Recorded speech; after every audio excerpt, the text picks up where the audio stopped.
సిక్కింలో పుట్టి పశ్చిమ బెంగాల్ గుండా ప్రయాణించి బంగ్లాదేశ్లోకి ప్రవహించే తీస్తా నది ఇరు దేశాల మధ్య ఎప్పటి నుంచో ఒక పెద్ద వివాదంగా నడుస్తుంది.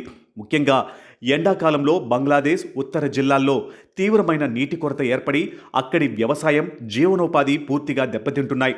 ఈ నీటి సమస్యను శాశ్వతంగా పరిష్కరించుకోవడానికి బంగ్లాదేశ్ దాదాపు $100 కోట్ల భారీ జలాశయం, నది పూడికతీత, రక్షణ గోడల నిర్మాణంతో కూడిన తీస్తా సమగ్ర నిర్వహణ ప్రాజెక్టును డిజైన్ చేసింది. అయితే ఈ మెగా ప్రాజెక్ట్ కోసం ఇండియా వైపు నుంచి సహాయం లేకపోవడంతో బంగ్లాదేశ్ ఇప్పుడు ఏకంగా డ్రాగన్ కంట్రీ చైనాను రంగంలోకి దించింది.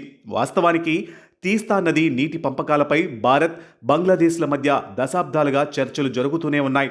2011లో బంగ్లాదేశ్కు ఎండాకాలంలో 37.5% నీటిని కేటాయించేలా ఒక ముసాయిదా ఒప్పందం కూడా రెడీ అయ్యింది.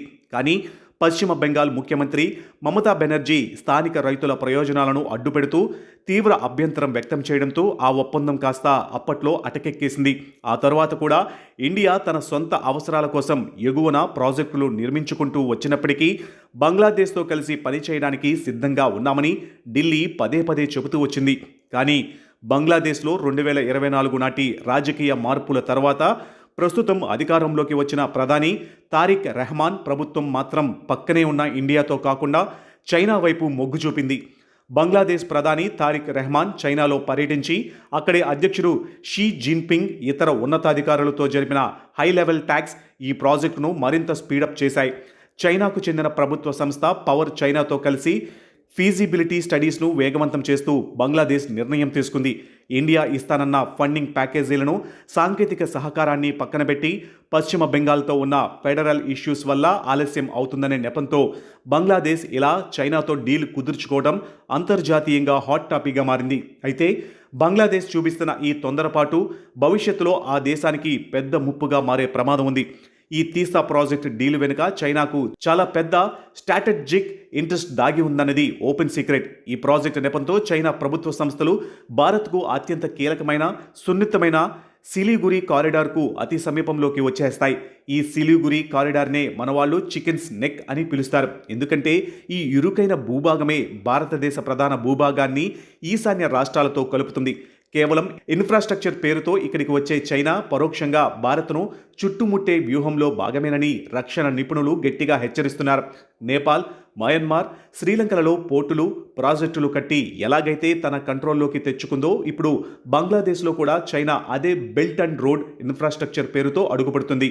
దీనివల్ల బంగాళాఖాతంలో చైనా ఆధిపత్యం పెరగడమే కాకుండా ఇండియా సరిహద్దుల వద్ద నిఘా పెట్టేందుకు వీలు కలుగుతుంది.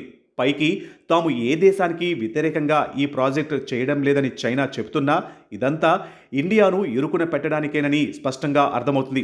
ఇక బంగ్లాదేశ్ విషయానికి వస్తే చైనా ఇస్తున్న ఈ భారీ అప్పుల వెనుక ఒక పెద్ద అప్పుల ఊబి దాగి ఉందనే విషయాన్ని ఆ దేశం విస్మరిస్తుంది. గతంలో శ్రీలంక, పాకిస్తాన్ దేశాలు చైనా అప్పులు తీర్చలేక తమ కీలకమైన ల్యాండ్స్, పోర్టులను చైనాకు ఎలా రాసిచ్చాయో మనమంతా చూశాం. ఇప్పుడు తీస్తా నది ప్రాజెక్టు కోసం చైనా నుండి తీసుకునే అప్పులు కూడా భవిష్యత్తులో బంగ్లాదేశ్ సార్వభౌమాధికారాన్ని దెబ్బతీసే ప్రమాదం ఉంది. చివరకు ఆ నదీ తీరాలన్నీ చైనా ఆధీనంలోకి, ఎకానమిక్ జోన్లుగా మారిపోయే రిస్క్ ఉంది. ఈ పరిణామాలపై ఇండియా చాలా అలర్ట్గా ఉంది. బంగ్లాదేశ్ తీసుకున్న ఈ హఠాత్ నిర్ణయం ఇరు దేశాల మధ్య ఉన్న ద్వైపాక్షిక నమ్మకాన్ని దెబ్బతీసేదే అయినప్పటికీ భారత్ మాత్రం చాలా సంయమనంతో వ్యవహరిస్తుంది.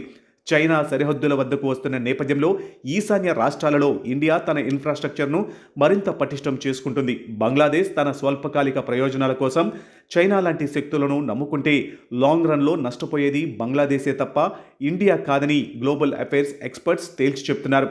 భవిష్యత్తులో ఈ తీస్తా ప్రాజెక్ట్ ఎలాంటి మలుపులు తిరుగుతుందో చూడాలి.